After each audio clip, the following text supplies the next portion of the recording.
Muy buenos días y bienvenidos a El Salvador. Qué placer, como todas las mañanas, volvernos a reencontrar para disfrutar la entrevista al punto con Sergio Méndez. Ya lo habíamos adelantado en nuestras diferentes redes sociales. Esta mañana estaremos conversando con el licenciado Rodolfo González, ex magistrado de la Sala de lo Constitucional de la Corte Suprema de Justicia. Con él estaremos hablando, obviamente, de la no elección de magistrados de un ente colegiado tan importante para el país como es la Sala de lo Constitucional y, por supuesto, sumar estos 5 magistrados a Corte Plena para abordar otros temas de país. Estaremos también analizando las diferentes propuestas que están articulando diferentes candidatos, como por ejemplo la implementación en nuestro país de la Comisión para la Investigación de la Impunidad, como es la CICIG. CICIG en Guatemala, CICIG es El Salvador, MASIG en Honduras, si usted lo quiere llamar, entre otros tópicos. Aguántenme un ratito. Quiero saludar a Mr. Donald porque mañana tras mañana hace posible el primer segmento de la entrevista al punto con Sergio Méndez. Mr. Kirikikiki, Mr. Desayunos, Kirikikiki, para iniciar mejor todas tus mañanas. Cuando sale el sol, Mr. Donut ya me espera con su variedad. A mi corazón contenta. Mr. Kirikikiki, Mr. Desayunos, Kirikikiki, Mr. Donut, la gran variedad. Arrancamos, señores, dándole la bienvenida al licenciado Rodolfo González, ex magistrado de la Sala de lo Constitucional de la Corte Suprema de Justicia. Muy buenos días, Rodolfo. Como siempre, es un gusto tenerte en tu casa. Buenos días, Sergio. El gusto es mío. Gracias por la invitación. Gracias a ti por tomarnos en cuenta. Rodolfo, conocer un poquito cuál es tu criterio ante la no elección de los magistrados de la Corte Suprema de Justicia. Ya hemos pasado un tiempo más que prudencial para que los padres de la patria, con antelación ante la salida de una sala que puso un piso demasiado elevado para muchos, algo que fue una agradable sorpresa para El Salvador durante 9 años, pero ya han tenido el tiempo suficiente para poner a personas verdaderamente con instrucción notoria e idoneidad como la Constitución lo establece. ¿Cuál es tu opinión? Me parece muy grave que a esta fecha, casi 2 meses, no se tenga a los nuevos magistrados renovado el tercio de la Corte Suprema de Justicia, que en esta ocasión, como fue en 2009, afecta o incide casi en la totalidad de la Sala de lo Constitucional. Sergio, tú sabes muy bien que hay casos que llegan a la Sala que requieren respuesta pronta. Pensemos, no aquellos habeas corpus que se piden fuera de San Salvador, porque ahí afortunadamente las cámaras de segunda instancia tienen competencia, pero si tú estás detenido en San Salvador y consideras que tu detención es ilegal o arbitraria, como dice la Constitución, presentas un habeas corpus, pero no hay quien lo resuelva. Solo hay un magistrado propietario y uno suplente en la sala. Y también te puedo mencionar algunos casos que nosotros dejamos pendientes de fallar porque todavía no teníamos un dictamen pericial en un caso de una contaminación ambiental en Santa Ana. Creo que por alguna fecha de julio o de agosto, el perito encargado de analizar los niveles de contaminación iba a rendir su informe y con eso el proceso quedaba para sentencia. Y se podría haber fallado ya en agosto o en lo que llevamos de septiembre. Y no sabemos cuándo va a emitirse esa sentencia en algo tan importante como es el tema del medio ambiente. Se supo que entre los casi 800 casos que estaban pendientes cuando nosotros salimos y los nuevos que se han presentado ya rondan los 900 casos. Es grave, la sala debería estar conformada, debería estar funcionando. Hay una imposibilidad fáctica porque solo tiene un magistrado propietario y un suplente y bueno, en los 9 años que nosotros integramos la sala se advirtió la importancia de un tribunal que esté pronto, con independencia, con valentía, a afrontar los temas que ahí se presentan y resolverlos. Y tú tienes pues casi 2 meses, lo cual uno puede entender que los partidos, que los grupos parlamentarios no logran ponerse de acuerdo y tienen que consensar y tienen que discutir nombres, pero solo hay que recordar algo. La lista de los 30 nombres que mandó el CNJ fue a mediados de mayo, 60 días antes que nosotros saliéramos, como ordena la ley respectiva del Consejo de la Judicatura. Es decir, esta lista no la recibieron los diputados el 15 de julio, la recibieron a mediados de mayo, tenían 2 meses antes de que nosotros nos fuéramos y luego han sumado 2 meses más. Desde todo punto de vista, como lo quieras ver, es un tema grave, preocupante en términos de institucionalidad del país, y el llamado es a que, como están pidiendo las organizaciones de sociedad civil, que elijan ya y que elijan bien. Ahora, es preocupante, a mí solamente se me vienen aquellas palabras cuando llevaron al cerrajero, que de hecho ando pidiendo el número de teléfono yo porque a veces tengo problemas en la casa con las puertas y en la oficina para que me ayude. Un cerrajero sumamente eficiente que abrió las puertas de la Corte Suprema de Justicia. Yo me acuerdo aquellos diputados que llegaron con Cifrido Reyes y compañía, por cierto tiene juicio de enriquecimiento ilícito, no sé por qué lo relacioné, pero también llegaron en su momento con Ciro Cruz Cepeda y yo me recuerdo aquellas palabras que esbozaba él al aire. Recuérdense que nosotros los elegimos como que ustedes fueran pertenencia, y digo ustedes, es decir, la elección de los actuales magistrados. Rodolfo, eso se me viene a mí a la mente por una simple y sencilla razón. Yo no sé si tú has evaluado en las diferentes ponencias que los diputados nos han dejado hasta la saciedad claros que no tienen ni capacidad alguna, no tienen ni instrucción notoria, tienen la posibilidad de hacer un juicio de desvalor, no tienen precisamente la trayectoria. Para muchos llegan a una situación de impericia, negligencia, desconocimiento, al no ponerse en una cosa tan sencilla de acuerdo como, por ejemplo, hay diferentes instrumentos de medición como los baremos, determinar quién es el que tiene un mejor perfil. No, pero abiertamente han dicho, hay cuotas y nosotros queremos a fulanito y a menganito. ¿Tu opinión? Yo creo que ese es el problema. No es cuestión de baremos ni es cuestión de que no tengan la capacidad de medir idoneidad, capacidad para ejercer por 9 años un cargo tan importante. El punto es que hay partidos que expresamente han dicho, nosotros queremos que 1 o 2 de los nuestros estén ahí en la sala de lo constitucional. Y efectivamente, como tú comenzabas diciendo, yo no tengo ninguna duda, los partidos piensan, siguen pensando que los cargos de elección de segundo grado son su pertenencia, son espacios donde colocan peones en el ajedrez político del país y que tienen la obligación de contestarle llamadas, de recibir instrucciones, de atender peticiones que se hagan desde los partidos. En el caso nuestro, el intento que hizo el expresidente de la Asamblea de llegar a imponer unos magistrados evidenció la mentalidad que se tiene desde algunos sectores políticos de querer controlar la Fiscalía, el Ministerio Público, la Corte de Cuentas, la Corte Suprema de Justicia.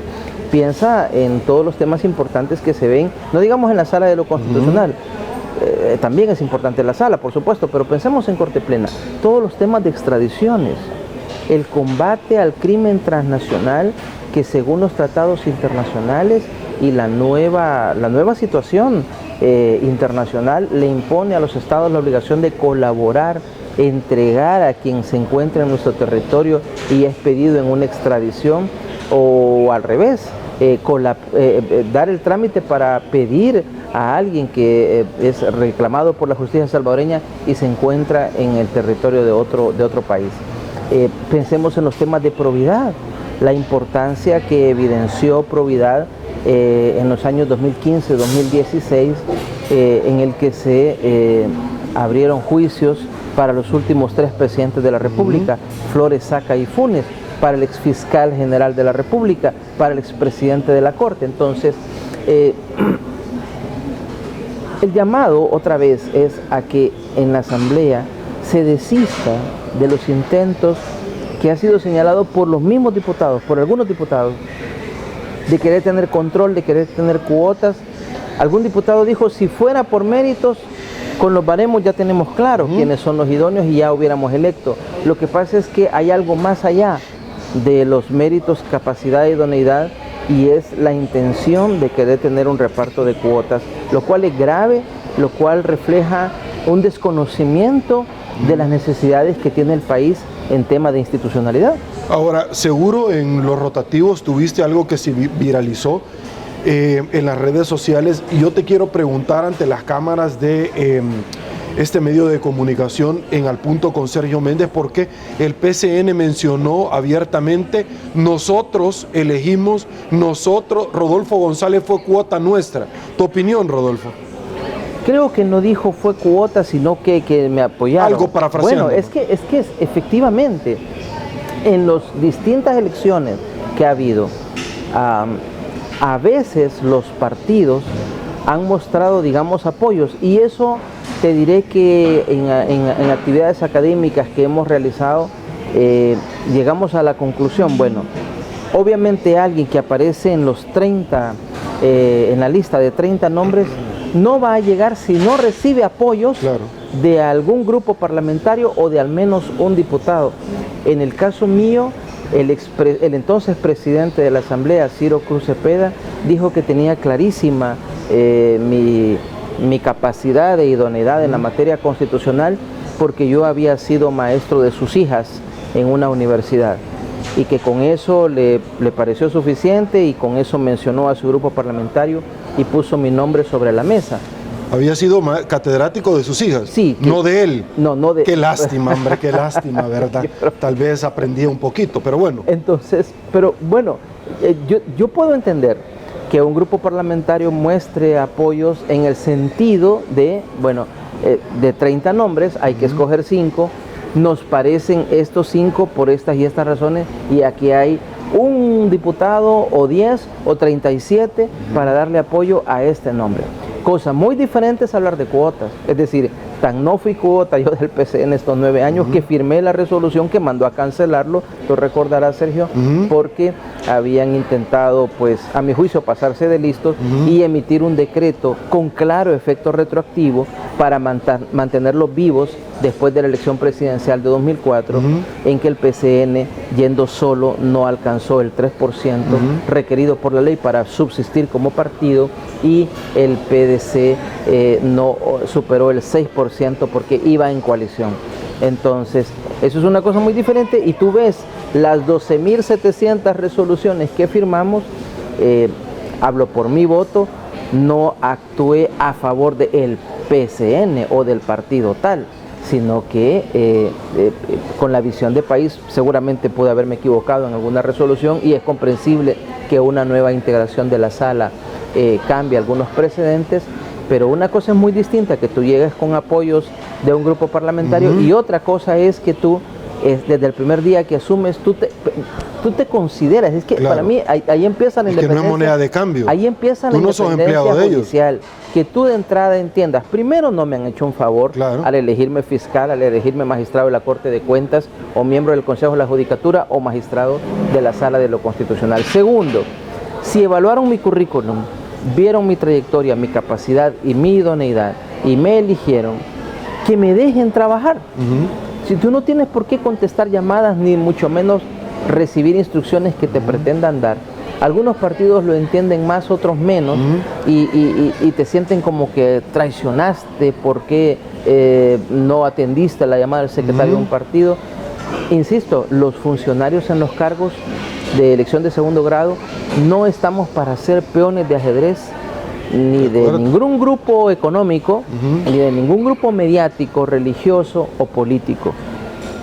Mira, veamos la comparación de lo que está pasando en Estados Unidos. Tú sabes que allá, según las reglas constitucionales, el presidente, cada vez que surge una vacante, y ahora ha surgido una vacante en la Corte Suprema porque se jubila el magistrado Kennedy, surge una vacante y nomina al presidente Trump a Brett Kavanaugh, y el Senado tiene que confirmarlo. Y el Comité Judicial del Senado, la semana pasada, tú veías en los canales de televisión internacionales cómo lo sometían a un examen riguroso de los dictámenes que él firmó, de su posición, de lo que en Estados Unidos le llaman su visión judicial. ¿Qué piensa usted de llegar? Y es 1 de 9 el que están eligiendo, 1 de 9, pero se escruta, se revisa, se examina toda su trayectoria al detalle.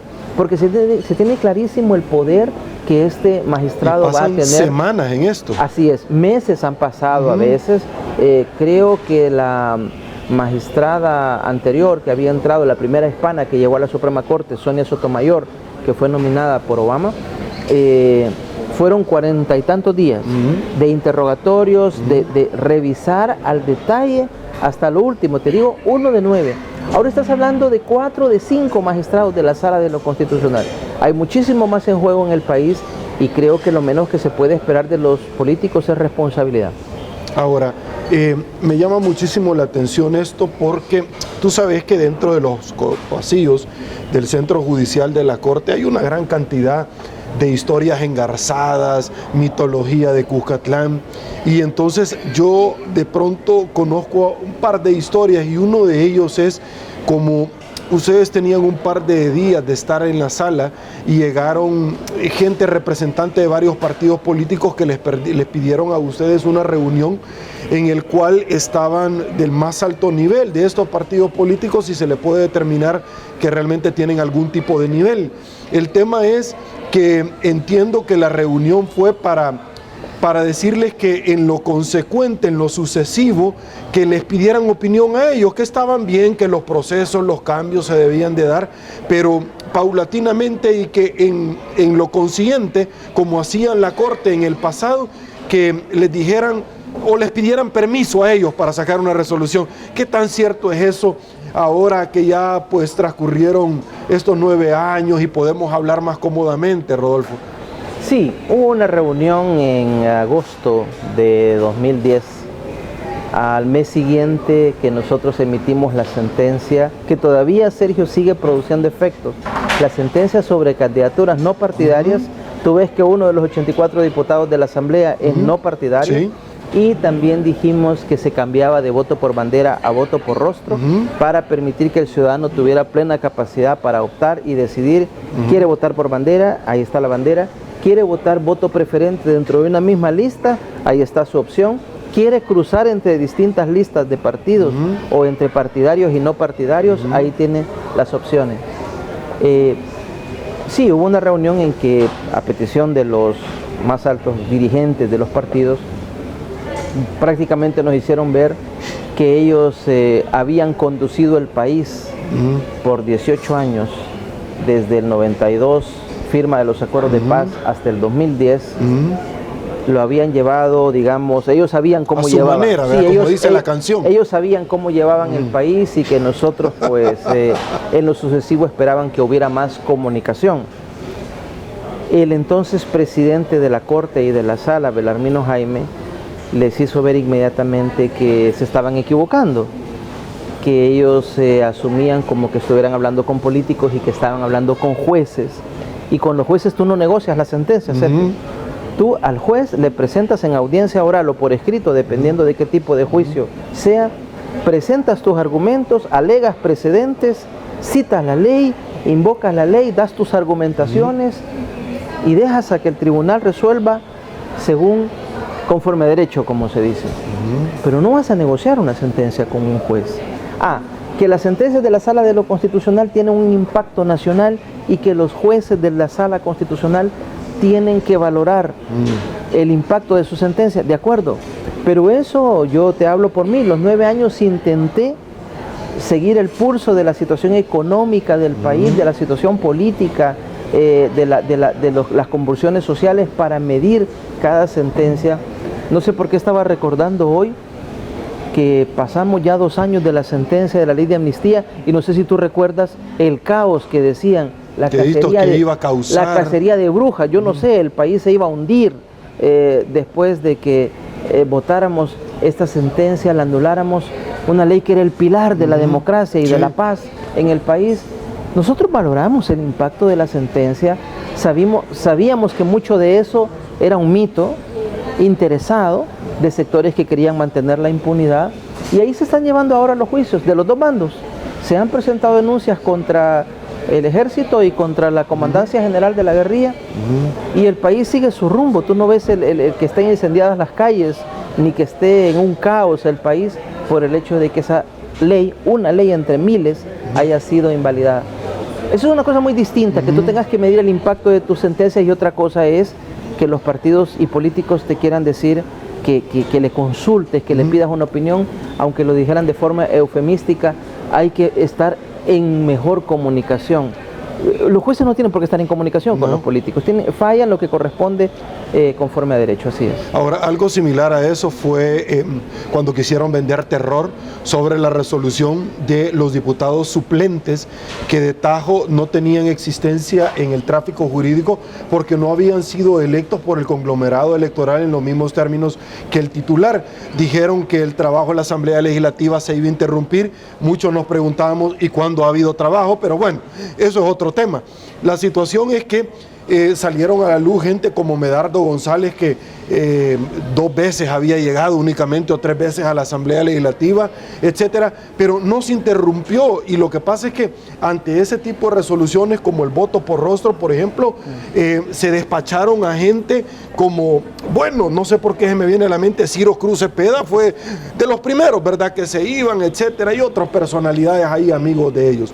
El tema es que estas resoluciones empoderaron en alguna manera, porque democracia es demos todos gracia poder etimológicamente, y es el poder en el pueblo. Empoderaron realmente al pueblo, pero Sidney Blanco mencionó algo esta semana que a mí me llamó muchísimo la atención, y decía, es que los políticos, los diputados, al no elegir o elegir gente genuflexa a sus propios intereses, es decir, casi esclavos de ellos, ¿verdad? Pero a ellos no les importa porque ellos son cuerpos sin alma. Algunos funcionarios que prefieren estar en una magistratura, pero que no importa que le digan qué es lo que pueden hacer.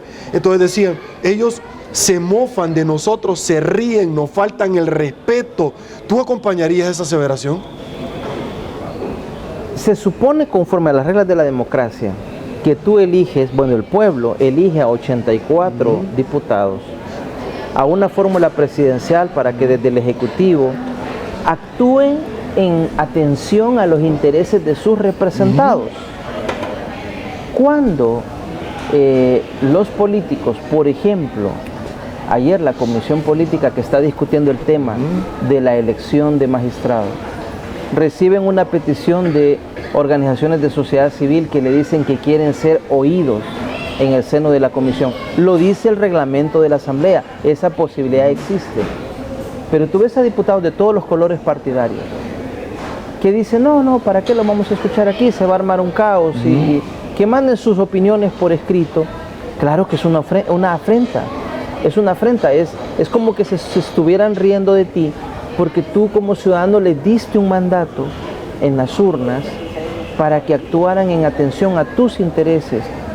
Una de las cosas que nosotros pensamos, además de que la interpretación constitucional nos llevó a esa conclusión, pero también cuando mides los efectos, uno de los efectos beneficiosos a nuestro juicio del voto por rostro es que, por ejemplo, ahora con las redes sociales, tú ves que los ciudadanos siguen a sus diputados en redes sociales, y yo he visto a ciudadanos que le escriben a su diputado y le dicen, mire, soy un ciudadano del Departamento de la Libertad y yo voté por usted, y quiero decirle que en la iniciativa de ley que ahora está siendo presentada a la Asamblea, quiero decirle que yo no quiero que usted vote por esa ley, o al contrario, en la iniciativa que se ha dado, yo quiero que usted dé su voto y lo estoy vigilando.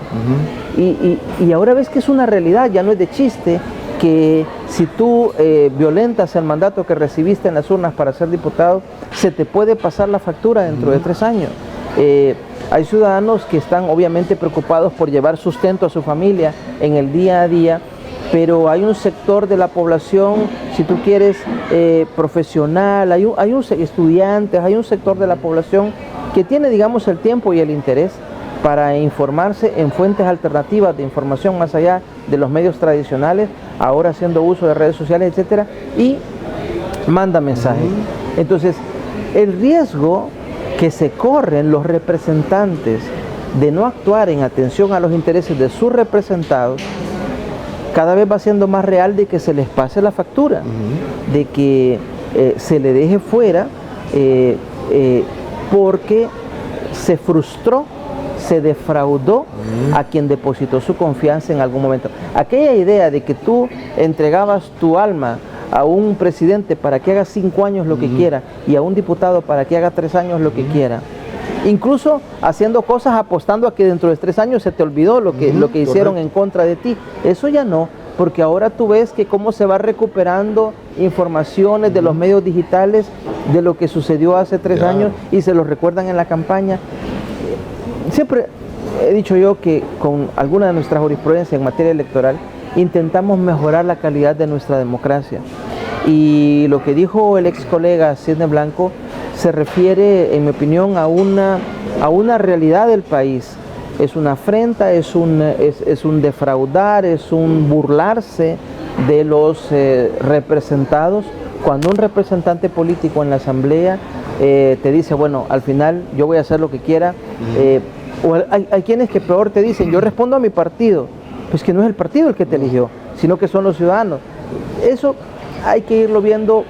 Llevamos 4 ejercicios de voto por rostro en la asamblea, pero tú ves que esto se va haciendo cada vez, los ciudadanos van afinando el lápiz, lo cual es muy satisfactorio. Listo, hago la primera pausa. Rodolfo, aguántame un ratito. El Salvador, volvemos con más.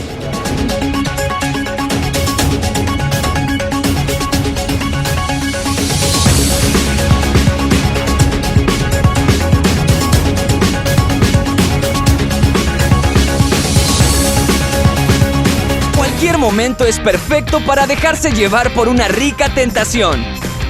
¡Nieves! Puede venir en muchísimos sabores. Banana hawaiana. Tan natural como la fruta. Banana split. Increíbles mezclas. Cake helado. Cappuccino. Hay una gran variedad de especialidades. Sundays. Puedes escoger la que más te guste. Y disfruta una tentación bien helada. Boston Premium Ice Cream.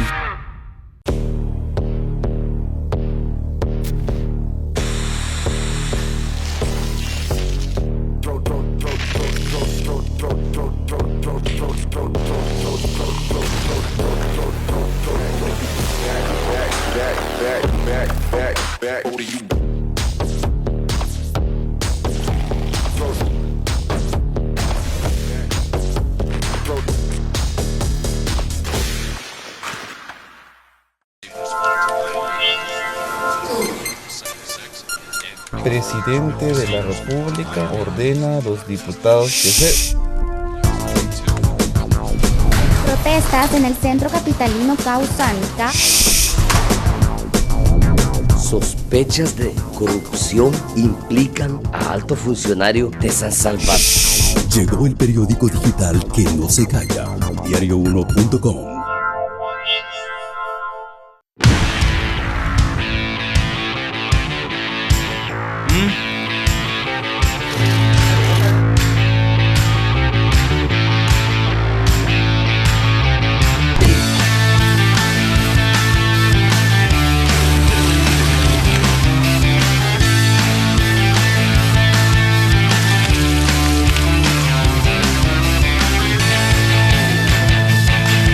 Mr. Donut, la gran variedad.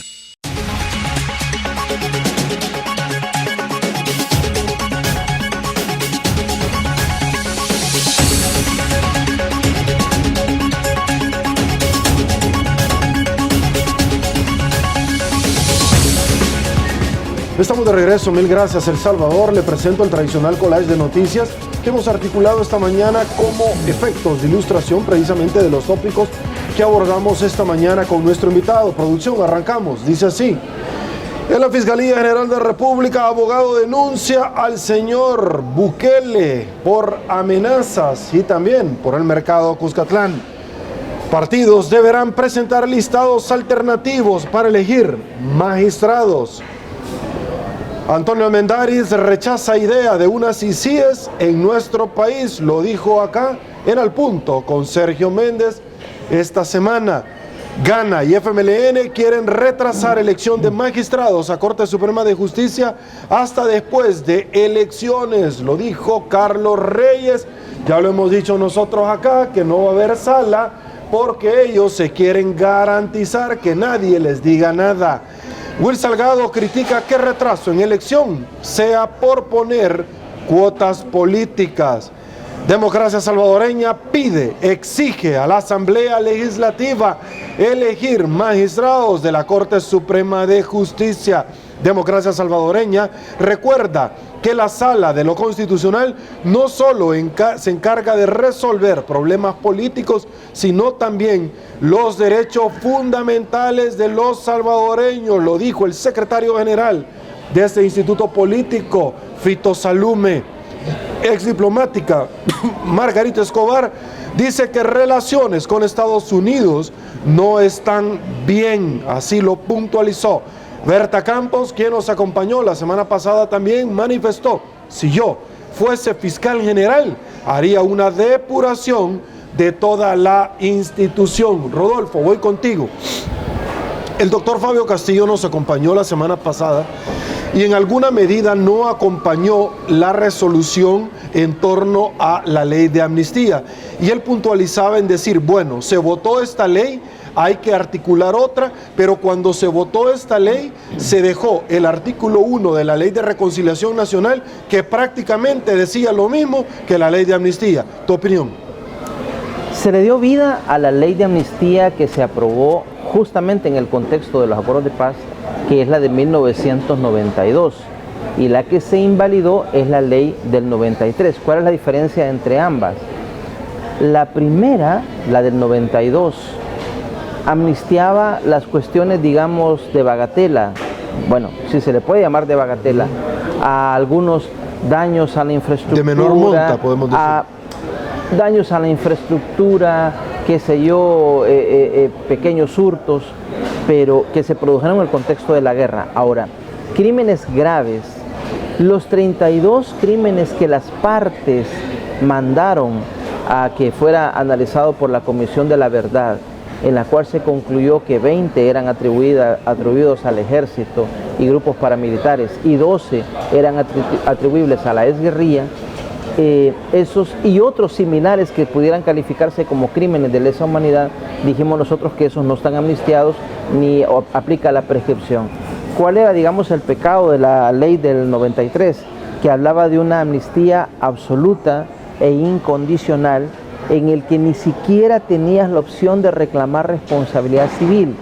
Lo que pasa con eso, Sergio, es que dejas malos precedentes en términos de la historia del país, y así vas amnistiando tras amnistiando, supuestamente pasando la página, pero en el fondo va quedando en la conciencia colectiva una idea de impunidad que es muy grave. Yo te diré algo, cuando senté mi posición en corte plena para decir que votaría en contra de enviar a los militares reclamados por la Audiencia Nacional de España, dije por qué no estaba de acuerdo en que fueran enviados a ser juzgados en España, porque a mi juicio esos casos debían ser juzgados aquí. Yo creo y estoy convencido que la justicia penal en nuestro país no va a crecer, no va a dejar de ser una justicia menor de edad, una justicia enana, hasta que cruce el río de juzgar los crímenes más graves del conflicto, los graves casos de corrupción en la actualidad y los casos de crimen organizado, de crimen transnacional, estamos hablando de narcotráfico, trata de personas, etc. Ya sé que es un poco complicado y alguna vez lo he dicho al fiscal general. Es decir, se tiene que juzgar el raterismo y el que te abre el vehículo para llevarse el equipo de sonido. Y también se tiene que juzgar los crímenes del conflicto, pero también se tiene que juzgar los graves casos de gran corrupción, de crimen organizado y de crimen transnacional. Sí, la verdad es que se tiene que atacar todo eso y para eso hay una institucionalidad. Entonces, ¿cuál era el problema de la ley de amnistía? Decir que la amnistía se otorgaba de manera absoluta, incondicional y que la víctima prácticamente no tenía derecho a reclamar nada.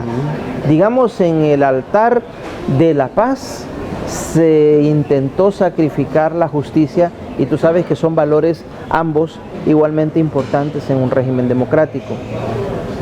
Eso llevó a la decisión que se tomó, aunque como te digo, efectivamente, Se le dio nueva vida a la ley del 92 y se dijo, para todo lo que puede venir de posibles enjuiciamientos y eso, la asamblea, entiendo que el maestro Fabio Castillo junto con otros juristas fueron llamados a la asamblea y el Ejecutivo también está haciendo un análisis de una nueva ley de reconciliación nacional, en que desde la forma simbólica de petición de perdón, ofrecimiento de garantías de no repetición, indemnizaciones de tipo económico,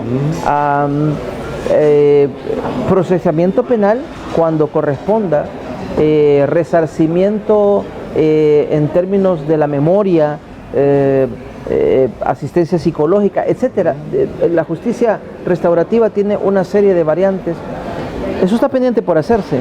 La Asamblea no la ha cumplido. De hecho, emitimos 2 resoluciones en la sala, una al año y otra al año y medio, teniendo por no cumplido el fallo. Lo que te digo es que aprovecho la pregunta, Sergio, para decir que yo no creo que la Fiscalía, la Policía y el sistema de justicia va a entretenerse, tenga que pasar entretenido viendo los casos del conflicto y olvidarse de los casos actuales. Tiene que tratarlos todos con la misma dedicación. Graves casos del conflicto para que no queden impunes, los grandes casos de corrupción y la delincuencia ordinaria, que toda sociedad tiene que convivir con un cierto nivel de delincuencia que se van dando todos los días. Perfecto. Para eso, ¿qué necesitamos? Una Corte Suprema enérgica, dispuesta, formada por los mejores abogados y jueces para que estén en disposición de avanzar el país en el combate a la corrupción, a la impunidad. Necesitas una fiscalía, necesitas una policía a la que no se le pierdan sus agentes, mujeres, ¿verdad? Porque uno de sus compañeros la asesinó, etcétera, y los otros fueron cómplices de encubrimiento. Todo eso creo yo que hay que fortalecerlo, es la tarea que tenemos pendiente. Perfecto. Hay un tema que te quiero particularmente comentar, porque yo a título personal sí creo que tiene facultades. Se ha cuestionado al presidente de la Corte Suprema de Justicia, el licenciado Pineda, porque está todavía suscribiendo ciertos acuerdos, y es que yo a título personal creo, Rodolfo, que el hecho, porque la dirección del legislador va encaminada, el espíritu precisamente, a que no quede acéfala en la conducción un órgano de Estado tan vital como este, porque también se tiene que elegir y no se ha hecho. Pero yo a título personal, no sé si tú me acompañás, creo que él está lo suficientemente investido para seguir suscribiendo cualquier tipo de elementos, pago de cheque, de proveedores, pago de salarios de empleados o cualquier trámite de derecho administrativo o de representación de la institucionalidad como la Constitución ya lo establece. Lo han cuestionado, yo no veo por qué. No sé si tú me acompañas en ese análisis, por favor. Yo coincido contigo y encuentro, Sergio, 2 razones, una legal y una de un precedente. La ley orgánica judicial dice que a falta del presidente ejercerán la presidencia, el presidente formal de la Corte, ejercerán la presidencia de la Corte los vocales de la sala en el orden de su designación. Armando Pineda, además de que fue presidente de la Corte, va a ser hasta el 30 de junio de 2021 vocal de la Sala de lo Constitucional. Entonces, ahí hay una primera solución que la da la ley. De hecho, se aplicó cuando declaramos inconstitucional la elección de Salomón Padilla. Él abandonó la Corte y ejerció por casi un año la presidencia. Florentín. El primer vocal de la Sala, el magistrado Florentín Meléndez. Y también hay otro precedente de una situación bastante similar a lo que está pasando ahora, que fue cuando nos eligieron a nosotros. El 30 de junio de 2009, la sala casi completa que presidió el anterior presidente Agustín García Calderón abandonó, y al 1 de julio no había magistrado. La misma situación. Solo había un magistrado propietario que era Néstor Castaneda y un suplente que era un magistrado de la Cámara Laboral, Arnoldo Álvarez. La Corte Plena, que además la ley orgánica judicial dice que con 8 miembros puede deliberar y resolver, y hay 10. La Corte Plena de ese momento atendió convocatorias de Néstor Castaneda como vocal de la Sala de lo Constitucional para actuar como Corte Plena, y Néstor Castaneda suscribió en 15 días, 16 días, resoluciones como presidente en funciones. Claro, lo que pasa es que en el caso de Armando Pineda se ha prolongado a casi 2 meses, pero él es vocal de la Sala y, como te digo, la ley lo faculta para asumir la presidencia a falta de un presidente formal. Luego pues, parece que hay votos suficientes para ratificarlo a él por 3 años más como presidente, pero en el ínterin él puede ejercer esas atribuciones. Listo. Y es lo que sucedió en el 2009 cuando estaba como único vocal de la Sala el magistrado Néstor Castaneda. Listo. Otro de los temas que se ha suscitado, y ahí yo no la acompaño, es que algunas magistradas de la Corte han dicho, mire, fíjese que no vamos a seguir conociendo sobre los casos de probidad que están elevados a esta categoría de Corte Plena, y no estamos tampoco recibiendo nuevos casos de la sección de probidad porque creemos que para legitimar la decisión hay que esperar que la Asamblea elija a los 5 magistrados. Y no la acompaño, Rodolfo, porque simple y sencillamente ellos tienen un quórum, ellos hacen número. Si realmente tuvieran la buena intención, que no la creo, ya hubieran seguido depurando. Pero esto viene acompañado de otros temas que nosotros hemos conversado, y es que en los últimos meses del año, en recién pasado y este año, vimos nosotros que el trabajo se frenó prácticamente de probidad y ponían una gran cantidad no de requisitos, sino que de argumentos de mire, hay que mandar a pedir primero el caso de doña Ana Vilma, después los demás, un informe. El tema es no investigar. ¿Tu opinión? La ley orgánica judicial dice que 8 votos de 15 posibles es un número suficiente para deliberar, hay quórum para deliberar y resolver. Es cierto, la Sala de lo Constitucional, como una de las 4 salas de la Corte, tiene un peso importante, entre otras cosas por lo que acabamos de decir. Ahí está el presidente de la Corte, es la sala más numerosa, es de 5, etcétera. Y es una sala en que se supone que los magistrados tienen una visión política un poquito más marcada que una sala de lo civil, por ejemplo, o una sala de lo contencioso administrativo. No obstante ello, yo coincido contigo en que capacidad legal, habilitación legal para conocer los casos de probidad, para conocer de extradiciones, para hacer nombramientos de jueces o depuración de jueces por vía de investigación judicial. Hay suficientes magistrados porque hay 10 de 15, que es un número suficiente para tomar decisión. En algún momento se habló que por prudencia, que para que no se entendiera que hay sesgo, algo así, habían tomado la decisión de no seguir conociendo casos de probidad. Pero el problema es, imagínate con lo que ha empezado a conocerse esta semana, partidos que están diciendo que lo mejor es dejar la elección para después de la presidencial, después del 3 de febrero. Y como por esa fecha ya habría concluido el mandato del actual fiscal, hacer una especie de combo. De acuerdo. Y bueno, ya que en el 2019 toca elegir Corte de Cuentas de la República, pues se puede adelantar la elección y hacer un ultra mega combo con reformas constitucionales y no sé qué otras cosas, el rollover de la deuda de corto plazo a largo plazo. Eso ya no es irresponsabilidad política, de verdad. Son cosas muy graves en la vida de la República y son cosas en las que hay que ponerle mucha atención porque nuevamente volvemos al punto de políticos y partidos que subordinan los intereses del país a sus intereses particulares, lo cual es muy, muy grave. Vámonos al fiscal general de la República. Antes, una pausa, volvemos porque hay temas muy importantes relacionados al Ministerio Público. Volvemos.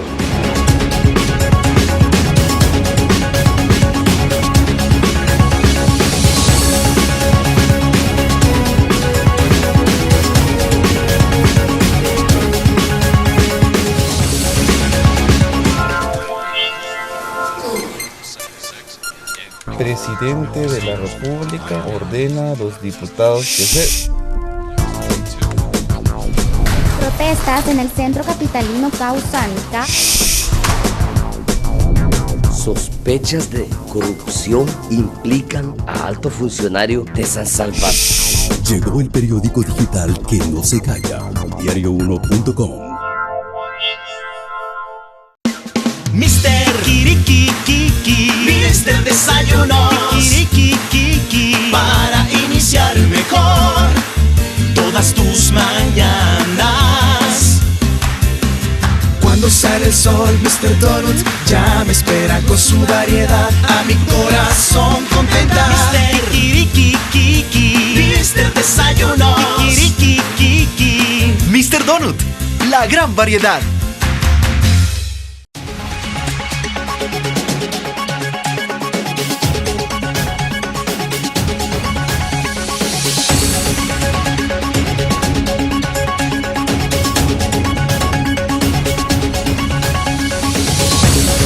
Estamos de regreso, mil gracias El Salvador. Había adelantado acerca del fiscal general de la República. ¿Por qué?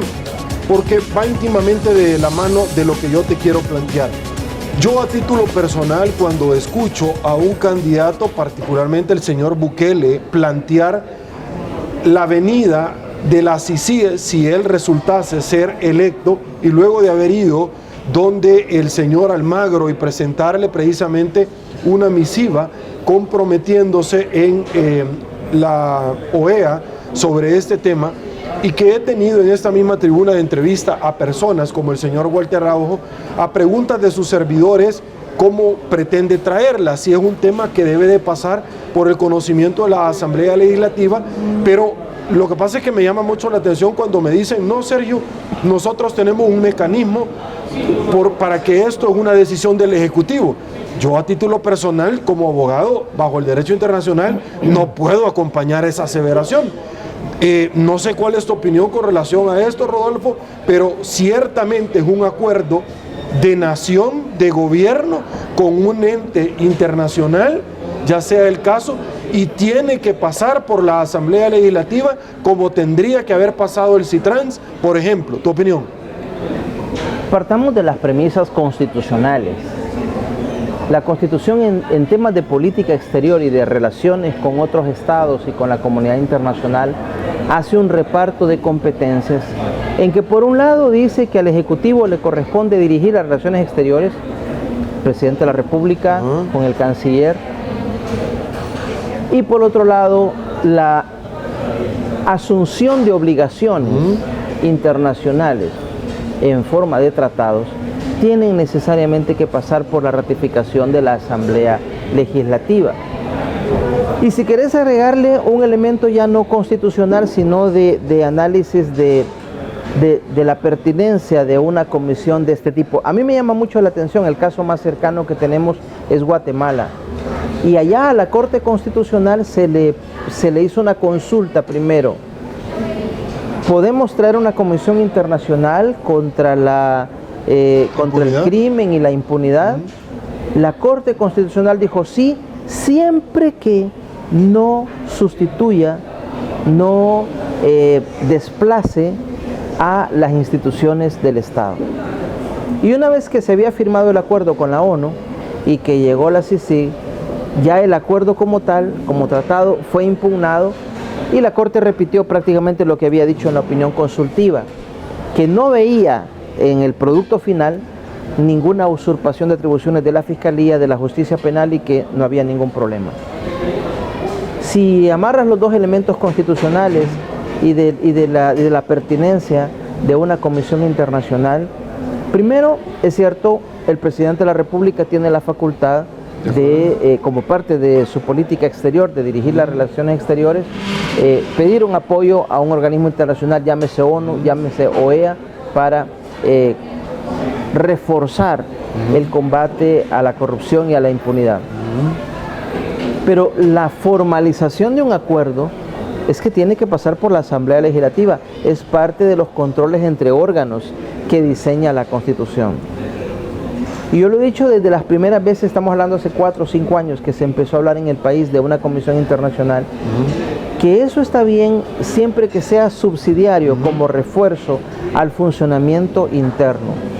Yo te diré que la Oficina de Naciones Unidas, la UNOCDE, la Oficina de Naciones Unidas contra las drogas y el crimen, organizó un evento en Costa Rica el año pasado, con participación de la Sala de lo Constitucional nuestra, y se analizaba El Salvador como un caso, por lo menos en el Triángulo Norte, el caso en que sin organismo internacional, solo con la institucionalidad interna, Fiscalía, Probidad, Corte Suprema de Justicia, ojalá que se sumara Tribunal de Ética Gubernamental, Instituto de Acceso, Corte de Cuentas, pero con la institucionalidad interna se había logrado en los últimos años enjuiciar a altos cargos como presidentes de la República o de la Corte Suprema o Fiscal General.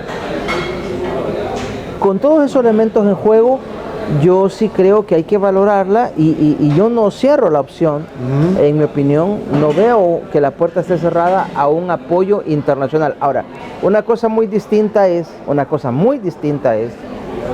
que alguien diga, no me gusta la actuación de este fiscal, de esta sala de lo constitucional, de esta Corte de Cuentas, no traigámoslo. Y voy y me traigo a otra instancia que viene a sustituirlo. Porque eso es como que tú quieras integrar a la medida una justicia a tu gusto. Ahí está la actuación de la Fiscalía objetivamente, la de la Sala de lo Constitucional, la de la Corte Suprema con probidad. Y tú ves que el señor que está asilado en Nicaragua, él dice que es un perseguido político y él ha mantenido ese discurso por todo este tiempo porque él no se responsabiliza de nada de lo que se le atribuye. Que por eso tú vas a cuestionar la institucionalidad interna y vas a buscar una institucionalidad de fuera sin darle espacio, sin fortalecer las instancias internas. Solo piensa cómo funciona la Corte Interamericana de Derechos Humanos. El Pacto de San José te dice que para que tú tengas acceso a la Comisión de Washington y a la Corte de San José, tienes que haber agotado los mecanismos internos. Requisito de procesabilidad. Si tú estás detenido porque se te atribuye un delito de revelación de secretos de Estado y tú simplemente dices, lo hice en ejercicio de mi actuación periodística, tienes que agotar internamente todas las garantías del proceso penal ante el juez penal, en última instancia habeas corpus, y solo si internamente no obtienes una reparación a tus derechos, te vas a la instancia internacional.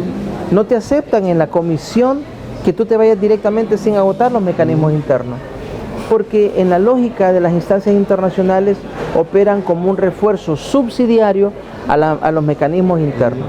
Yo creo que es importante una comisión internacional, con participación de Ejecutivo y Legislativo y siempre que sea un refuerzo a la instancia interna. Yo te mencioné esta oferta del señor Bukele porque esto viene a contrastar cuando nosotros vemos el tema de la Fiscalía y las reformas que el GAFIT, el grupo de Vermont, está solicitando, de lo cual a mí de pronto me resulta completamente opuesto. Y es que el partido Gana y el FMLN se están oponiendo, el partido Gana, donde él dignamente lo está representando. Se está oponiendo ahorita a superar el veto. Y es que el veto del presidente de la República, que de pronto no encuentro un asidero, yo fundamentalmente hablando, que pueda sostener, donde él dice que se está cediendo soberanía. No entiendo yo, bajo las reformas del GAFIC que le solicita a la Fiscalía, que pueda la UIF, la unidad financiera, tener mayor fuerza dentro de la Fiscalía, incluso, Rodolfo, investigar al mismo fiscal general de la República el día de mañana. Y la solicitud fue que se hiciera vía ley y no vía reglamento, porque el reglamento puede ser cambiable en cualquier momento. De hecho, el ex representante del GAFIT, que hay que decirlo, uno es Latinoamérica y otro es el Caribe, donde nos encontramos nosotros, fue precisamente el ex fiscal hoy por hoy en el sector 9 de Mariona, Luis Martínez, para que veamos la belleza de cómo iban caminando las cosas. Entonces, ¿cuáles son las consecuencias que esto podría traer el 28 de este mes como término fatal si esto no se llega a aprobar? Fácil, simple y sencillamente caeríamos en una categoría de paraíso fiscal y ni la mamá de nosotros va a venir a invertir a este país, número uno. Número dos, los créditos que probablemente podemos adquirir van a ser más caros para la población salvadoreña. Y tercero, no nos van a compartir información ni viceversa. Por ejemplo, se me viene a la mente el caso de Mauricio Funes, Brasil Obredrecht. ¿Tu opinión? Sí, eso es claramente una mala señal. La negativa de dar los votos para superar el veto y que terminara de adquirir firmeza la propuesta de darle independencia a la unidad financiera, para ponerla a tono con los estándares internacionales, es una mala señal en términos del funcionamiento de la justicia interna para resolver nuestros problemas. Y todavía más, si viene de un presidente de la República que pertenece a un partido que tú recordarás, y el país recuerda que cuando fueron guerrilla a cada rato salían corriendo a las instancias internacionales para pedir que se les defendiera de los abusos internos producidos por el ejército, por el gobierno, etcétera. Entonces es una incoherencia muy marcada, y claro, eso te va dando señales de si hay voluntad interna. La tardanza en la elección de los magistrados de la Sala de lo Constitucional, las presiones que han ejercido desde distintos sectores para que ya no continúen las investigaciones de probidad, los señalamientos de persecución política y de no dejar que funcione la institucionalidad interna, y medidas como esta que tú mencionas, son señales en la dirección equivocada, que vamos en la dirección equivocada. Y por eso la importancia de fortalecer la institucionalidad interna, para ponernos a tono con los estándares internacionales. Ahora, algo que yo tampoco no comparto es una decisión de la Asamblea Legislativa de darle una prórroga a los DUI vencidos para ir a emitir el sufragio el próximo año en las elecciones presidenciales. ¿Tu opinión, Rodolfo, sobre esto? Hay una resolución de la Sala en que se dice que el DUI, al momento de emitir el sufragio, tiene que ser el DUI vigente. ¿Cómo vas a entender DUI vigente? DUI vencido y prorrogado, DUI nuevo porque recién lo sacaste 2 días antes de ir a votar. Las razones que se señalan y que las vengo yo oyendo desde hace 3 ejercicios legislativos y 2 presidenciales, es que hay personas que no tienen la capacidad económica para renovar su DUI. ¿De acuerdo? Tuviste en la elección presidencial de 2014 cómo hubo partidos que le donaban los $10, los $11 a la persona para que fuera a renovar su DUI, y se cumplía con el objetivo de tener un DUI vigente. Sí. Ahora se ha hablado de prorrogarlo para el solo efecto de votar, y en todo lo demás, cambiar un cheque o cualquier otra cosa, tienes que ir a renovarlo necesariamente. Es preocupante que haya sectores de la población que se queden fuera de las actividades políticas, porque eso es como hablar de ciudadanos de primera y de segunda categoría. El trato, por ejemplo, denigrante, por decirlo menos, que se está dando a los salvadoreños del exterior para permitirles que puedan empadronarse y poder votar en la elección presidencial. ¿Qué hace la gente? Toma vuelos charter, que viene aquí en la tarde del sábado, duerme con su familia, en la mañana del domingo va a votar y luego regresa a mediodía a su lugar de residencia en Estados Unidos para presentarse el lunes a su trabajo. La Asamblea y el Ejecutivo tienen la obligación de facilitar al mayor número... Cuando no se pudo implementar el voto en el exterior. Al mayor número de ciudadanos que tengan participación política. Y como te digo, el requisito es que el DUI sea vigente. Eso se refiere a un DUI renovado, a un DUI prorrogado. Son cosas que tiene que valorar la Asamblea. Y si hace... Creo que la primera vez que lo escuché fue para la legislativa de 2012. Si hace 3 ejercicios legislativos se detectó el problema, ¿por qué no se le ha dado una solución definitiva? Que no sea la prórroga, sino que una solución definitiva para facilitar a los ciudadanos participar. No te quiero dejar ir, tengo 2 preguntas que son clave. La primera de eso, no voy a entrar en el tema de la relación de El Salvador-China populista, simple y sencillamente es, ese acuerdo tiene que pasar por la Asamblea Legislativa, porque yo he escuchado a gente del Ejecutivo diciendo, no, esa es una decisión del Ejecutivo, a título personal tampoco la acompaño. La decisión de con quién tenemos relaciones diplomáticas, con quién las establecemos y con quién las rompemos, es decisión puramente del Ejecutivo. Lo que pasa es que luego viene una serie de consecuencias, que si zonas económicas especiales, que si concesión del puerto de la Unión, que si arrendamiento de inmuebles para que se establezcan empresas chinas que según su misma página web producían también equipo militar, no sé qué. Ahí sí, ineludiblemente, Sergio, tú lo sabes, esas decisiones tienen que pasar por la Asamblea. Así como en algún momento se decía, ¿dónde tenemos nuestra embajada? ¿En Tel Aviv o en Jerusalén? Bueno, es parte de la decisión puramente del Ejecutivo. Restablecemos relaciones con Cuba. Bueno, decisión del Ejecutivo.